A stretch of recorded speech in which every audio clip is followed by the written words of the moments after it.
Nah, jadi salah satu yang kita ingatkan bahwa kejahatan dosa itu yang pertama dimurkai Allah. Bila kita nih berbuat dosa, kita belum tobat dari dosa itu, maka Allah tuh murka lawan kita. Allah murka lawan kita. Guring dalam keadaan dimurkai Allah. Berkumpul lawan bini dalam keadaan dimurkai Allah. Karena bangun guring dalam keadaan dimurkai Allah. Ke pasar, ke kebun, ke tuku, ke kantor dalam keadaan dimurkai Allah selama kita belum tobat dari satu dosa yang kita kerjakan itu. Nah, itu kejahatannya dosa. Yang kedua, kejahatannya dosa itu seperti disebutkan minggu dahulu, kita kada akan dapat taufik untuk beribadah kepada Allah. Membaca Quran kita kada sanggup, membayang tahajud kada sanggup.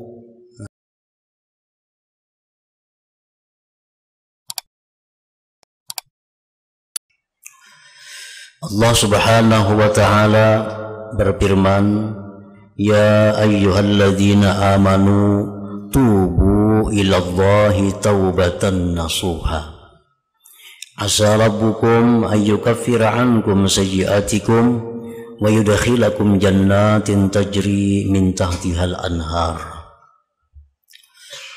yang artinya, wahai orang-orang yang beriman, tobatlah kalian kepada Allah tobat nasuha. Pastilah Tuhan kalian menghapuskan kesalahan-kesalahan kalian dan memasukkan kalian ke dalam surga-surga yang mengalir dari bawahnya sungai-sungai. Ayat ini menunjukkan bahwa perintah Allah kepada kita untuk bertobat itu adalah tobat nasuha. Lalu apa yang dimaksud dengan tobat nasuha itu? Para ulama ada 23 pendapat yang menjelaskan tentang tobat nasuha itu. Macam-macam pendapat para ulama mengenai tujuan atau maksud dari tobat nasuha itu. Setengah dari pendapat yang banyak itu ada yang mengatakan tobat nasuha itu ijtima'u arba'ati asya, terhimpun 4 perkara.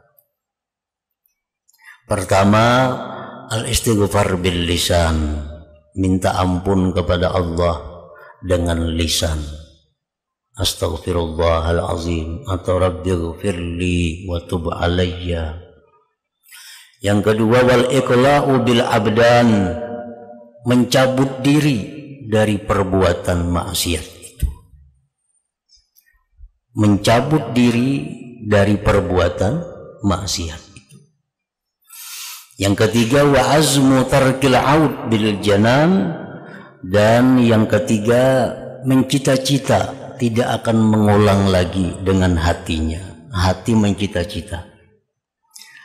Dan yang keempat, wa muhajaratu sayyi'il khillan, menjauhi kawan-kawan yang jahat.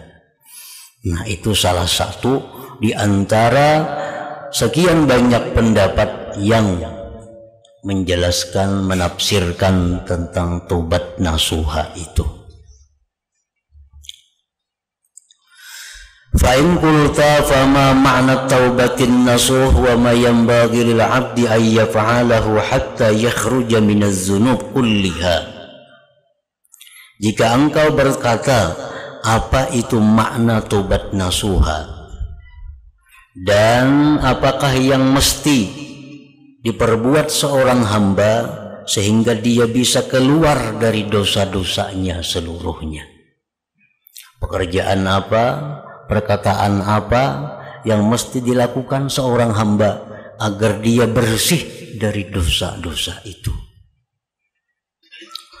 Fa'aqulu, maka aku menjawab, amma taubatu fa innaha sa'yun min masail qalbi.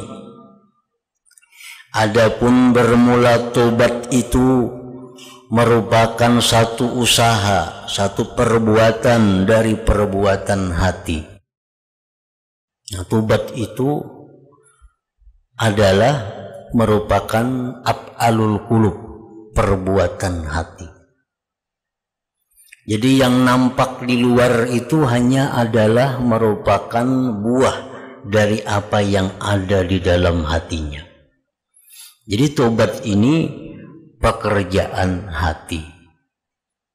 Contohnya macam menyesal, itu kan dalam hati.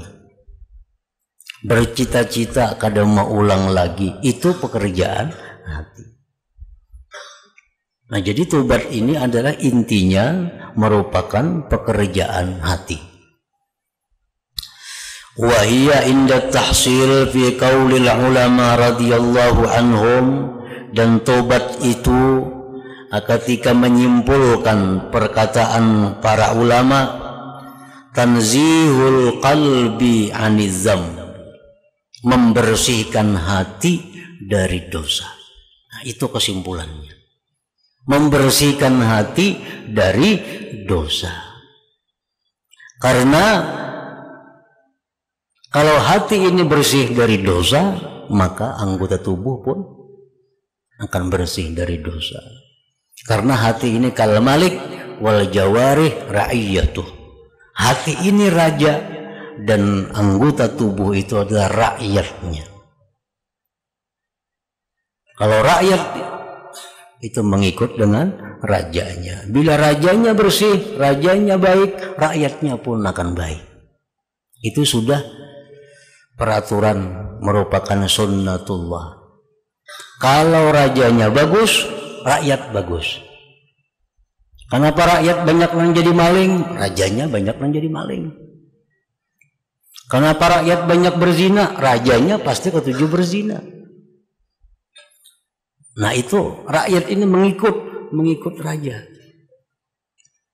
Seperti kejadian dalam zaman dahulu waktu khalifah dipimpin oleh Umar bin Abdul Aziz radhiyallahu an. Nah, ini khalifah raja yang paling adil. Nah, pada waktu itu beliau berkuasa kadalawas sekitar 2 tahunan lebih sedikit. Pada waktu beliau itu berkuasa, binatang buas, serigala, kadang makan anjing, kadang makan kambing. Ini serigala diparakakan kambing, kadang makan, kadang memakan. Sampai ke binatang pun terpengaruh pembawaan seorang raja yang bagus itu.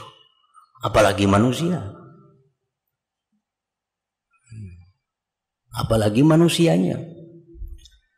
Dan orang-orang Badawi mereka tahu ini raja apakah adil atau zalim. Mereka bisa melihat dari kelakuan-kelakuan binatang yang ada di hutan-hutan itu. Bila sudah binatang buas sayang kepada semua binatang yang lemah, yang hina. Binatang saling melindungi, saling menyayangi satu dengan yang lain. Itu pertanda bahwa raja sekarang yang berkuasa adalah raja yang adil. Jadi dahulu tuh kalau ada berita, kalau ada televisi, kalau ada koran, kalau ada apa, mereka mengetahui lewat binatang-binatang. Kalau binatang tuh rukun, damai, kada saling menghantam, kada saling menggigit, ini pertanda bahwa raja yang berkuasa sekarang adalah raja yang adil. Karena rakyat ini mengikut rajanya. Dalam hati manusia itu disebut malik. Hati manusia disebut raja. Nah, anggota tubuh, mata, telinga, tangan, kaki, dan lain itu rakyat. Kalau hati itu bersih, maka anggota tubuh lain pun bersih. Kenapa mata ketujuh memandang yang haram? Hati kada bagus. Jadi kada ada alasan. Yang penting hati baik. Mun hati baik semuaan baik. Ada orang berpakaian-pakaian yang haram, sembahyang kadang-kadang sembahyang, kadang-kadang kada. Beralasan, yang penting hatiku aja bagus. Itu sudah nyata hati kada bagus. Kalau hati bagus kada mau macam itu. Jadi taubat itu artinya tanzihul qalbi 'aniz zambi, membersihkan hati dari dosa. Kalau hati bersih dari dosa, maka yang lainnya pun otomatis ikut bersih. Qala Syekhuna Asy-Syaikh Abu Bakar At-Tartusi rahimahullah fi haddit taubah, innahu tarku ikhtiyari dzambin sabaqa mithluhu anhu manzilatan la suratan ta'ziman lillahi ta'ala wa hadaran min sakhatih. Berkata Syekh Abu Bakar At-Tartusi pada menjelaskan tentang hakikat taubat itu, ialah meninggalkan mengusahai dosa yang terdahulu itu dosa daripadanya, derajat dosa bukan rupa dosa, semata-mata mengagungkan bagi Allah dan takut daripada kemurkaan Allah. Para muhibbin rahimakumullah, jadi dari sekian pendapat ulama, maka disimpulkan oleh para ulama pula bahwa intinya tobat itu adalah dalamnya ada beberapa perkara. Pertama, menyesal. Yang kedua, mencabut diri dari dosa. Nah, ini merupakan buahnya menyesal. Bukti orang menyesal itu tentu berhenti. Kalau belum berhenti, belum menyesal. Berhenti daripada dosa itu, mencita-cita tidak akan kembali kepada dosa itu. Yang keempat, ta'ziman lillahi ta'ala, mengagungkan Allah. Nah, itu intinya tobat. Orang yang minum arak, kalau sakit parut, menyesal minum arak, sakit parut. Nah, itu kalau bisa dikatakan menyesalnya tobat. Menyesal karena sakit parut. Orang judi lalu kalah, habis harta, menyesalnya berjudi. Nah, itu menyesalnya bukan mengagungkan Allah, karena menyesalnya kehabisan harta. Ini semata-mata menyesal itu adalah mengagungkan Allah.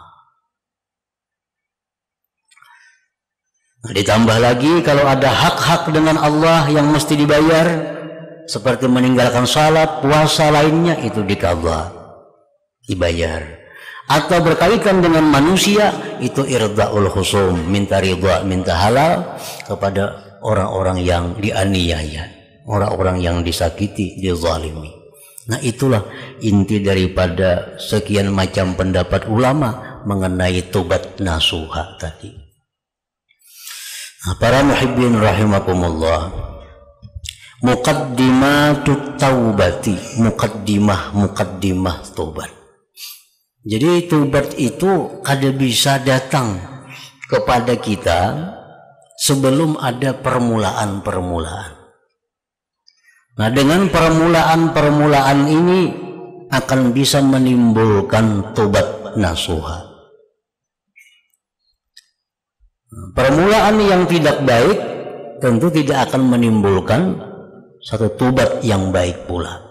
Seperti orang tadi kehabisan harta main judi, kalau menyesalinya. Nah, ini permulaannya adalah kehabisan harta, sehingga menyesalnya pun kada diakui sebagai penyesalan tobat.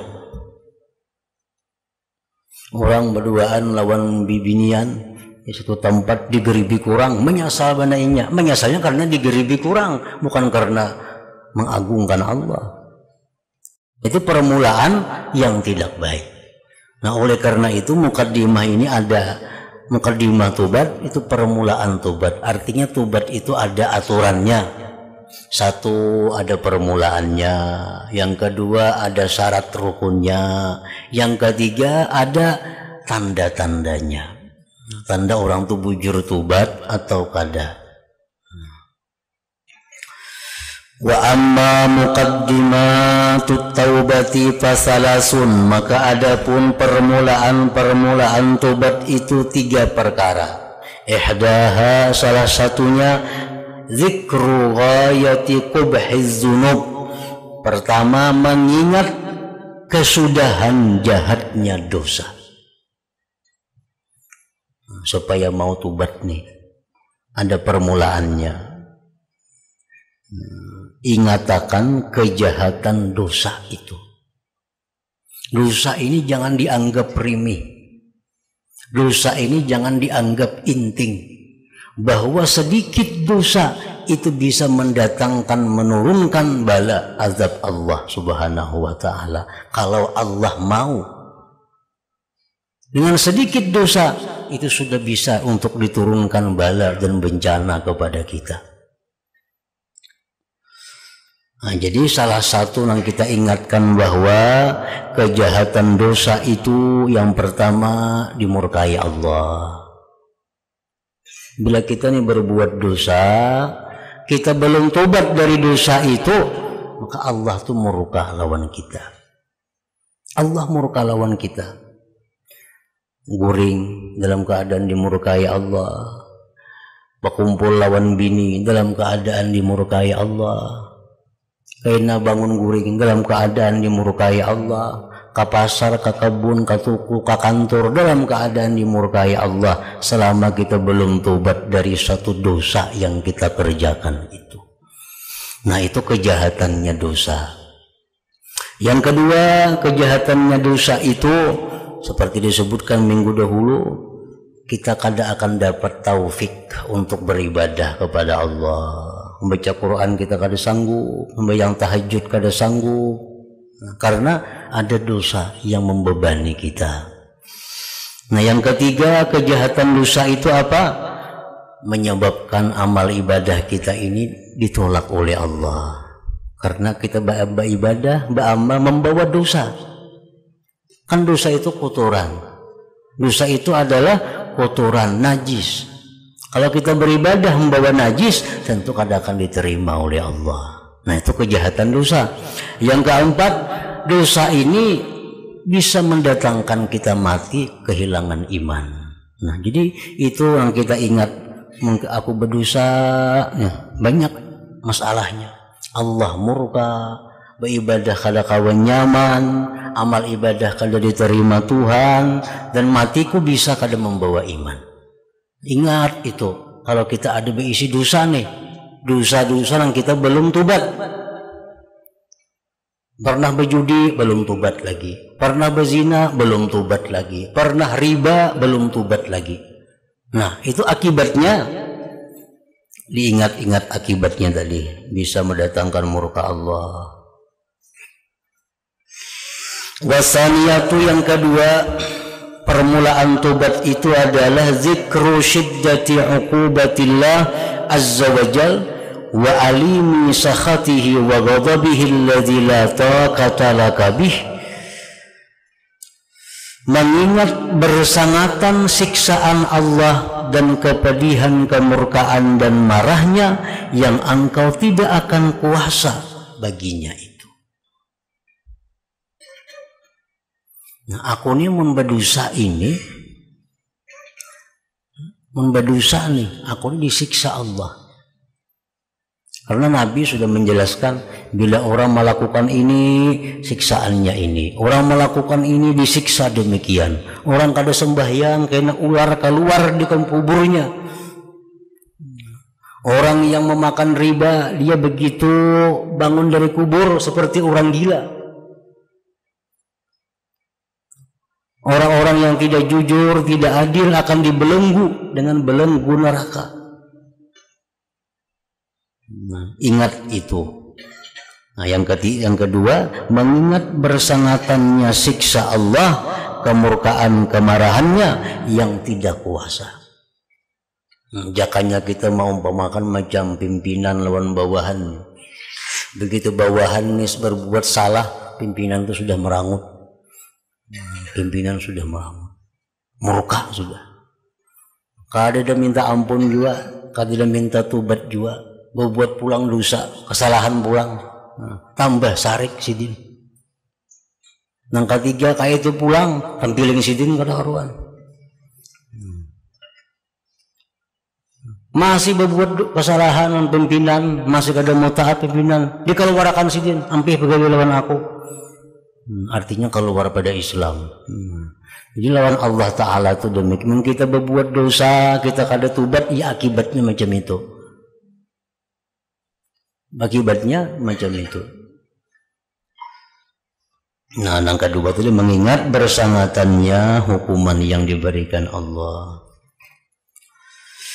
Wasalisatu yang ketiga, zikru da'fika wa qillati hilatika bidalik.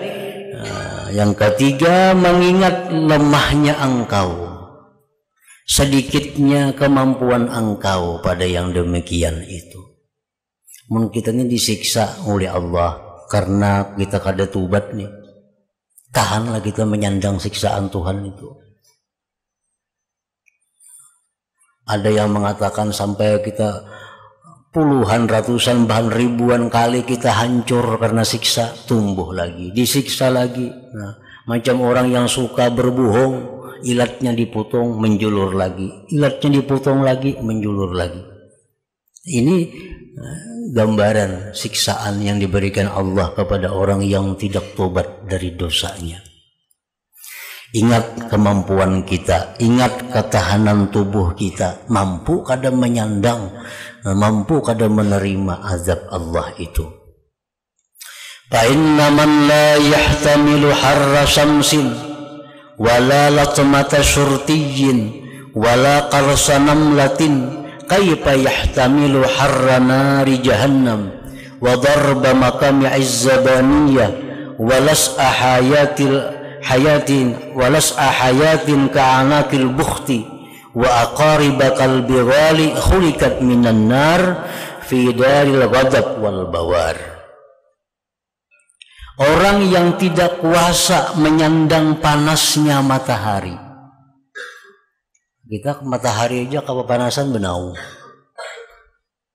Orang yang tidak sanggup menyandang tempilingan polisi. Polisi mengempiling gancang pada nang kada polisi. Dan tidak sanggup menahan gigitan semut.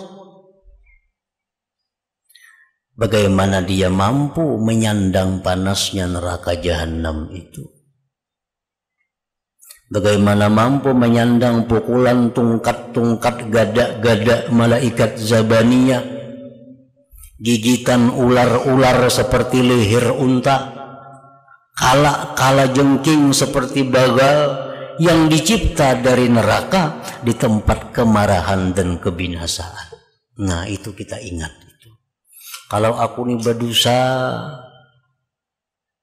aku disiksa oleh Allah. Dan aku kada akan sanggup menyandang itu. Dan tobat itu, ya, kalau kita diberi hidayah oleh Allah, kada sulit. Tobat itu kada sulit. Tinggal kemauan kita, mau kada bertobat itu. Mau kada kembali kepada jalan Allah. Setiap perkara dosa yang kita lakukan itu pasti merugikan kita. Pasti merugikan kita. Keuntungan pekerjaan nang kada diridai Allah itu pada zahirnya kita untung, tapi hakikatnya itu rugi. Hakikatnya adalah membuat sengsara. Sekada-kadanya di akhirat, kalau dalam dunia ini dilanjur oleh Allah Subhanahu wa ta'ala. Karena Allah kada akan melarang sesuatu kepada kita, melainkan itu mudarat bagi kita. Andai kata itu baik, Allah kada melarang, pasti Allah menyuruh. Pasti Allah memerintahkan kepada kita untuk perbuat itu.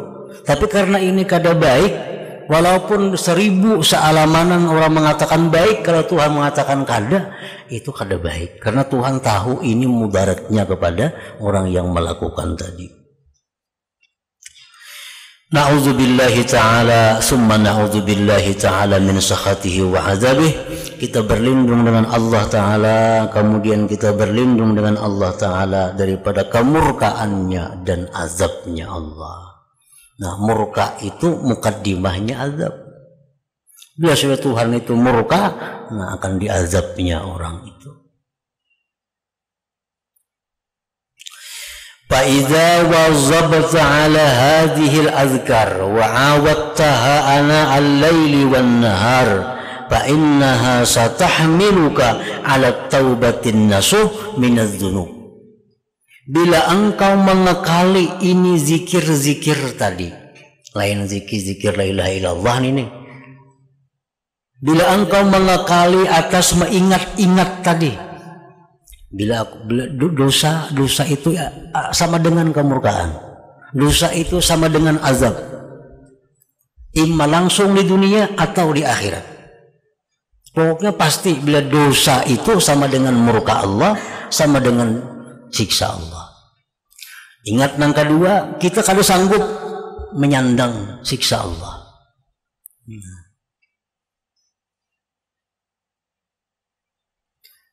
Yang kedua, kita mengingat siksaan Allah Ta'ala, kemurkaan Allah. Setelah yang pertama mengingat jahatnya dosa dulu, jahatnya dosa diingat, kemurkaan Allah. Yang ketiga, ketidakmampuan kita menghadapi siksa itu. Nah, bila engkau mengakali ini, mengingat-ingat ini, engkau biasakan tengah malam, siang hari, maka itu akan membawa engkau atas tobat nasuha, tobat yang benar-benar tobat dari segala dosa. Allah hanya menjamin menerima tobat nasuha. Kalau tobatnya kada nasuha, Allah kada menjamin. Tadi kan ya ayyuhalladzina amanu tubu ila taubatan nasuha asa rabbukum ayyukaffira ankum, pasti Tuhan akan mengampuni kamu. Nah, yang dijamin Allah diterima itu tobat nasuha. Yang dijamin tobat itu menghapuskan dosa, tobat nasuha, tobat yang benar-benar tobat. Nah, bila kita mengingat hal-hal demikian, nah kita akan terdorong untuk kembali ke jalan yang benar di bawah pedoman ajaran Allah dan Rasul, sehingga kita bersih dan keluar daripada segala dosa-dosa kita. Wallahul muwaffiq bifadlih, Allah jualah yang memberikan taufik dengan anugerahnya.